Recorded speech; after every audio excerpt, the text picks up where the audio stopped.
చాలామంది దేవునికి భవిష్యత్తు తెలిసి కూడా ఏదైనా తోటలో ఆ చెట్టుని ఎందుకు ఉంచాడు అని అడుగుతూ ఉంటారు. ఆదికాండంలో దేవుడు ఆదామును సృష్టించిన తర్వాత మంచి చెడ్డలు తెలివినిచ్చే ఫలవృక్షాన్ని ఇంకా జీవవృక్షాన్ని అక్కడ ఏదెన్లో పెడతారు. అప్పుడు దేవుడు ఆదాముతో చెప్తారు, మీరు చావకుండానట్లు దాని ఫలము తినొద్దు అని. తర్వాత అవ్వను చేశాక ఆమె సర్పం మాట విని అది తిని ఆదాముకు ఇస్తుంది. దానివల్ల వారి జీవితాల్లోకి శాపం ప్రవేశించి వారి మరణానికి అది కారణమవుతుంది.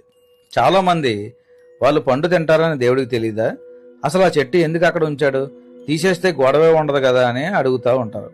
ద్వితీయోపదేశకాండం 8వ అధ్యాయం 2వ వాక్యంలో, మరియు నీవు ఆయన ఆజ్ఞలను గైకొందువో లేదో నిన్ను శోధించి నీ హృదయంలోనున్నది తెలుసుకొనుటకు నిన్ను అణచి పరీక్షించు నిమిత్తం నీ దేవుడు నీకు శ్రమ కలగజేస్తారని వాక్యంలో రాయబడి ఉంటుంది. అలాగే అన్ని విషయముల యందు నాకు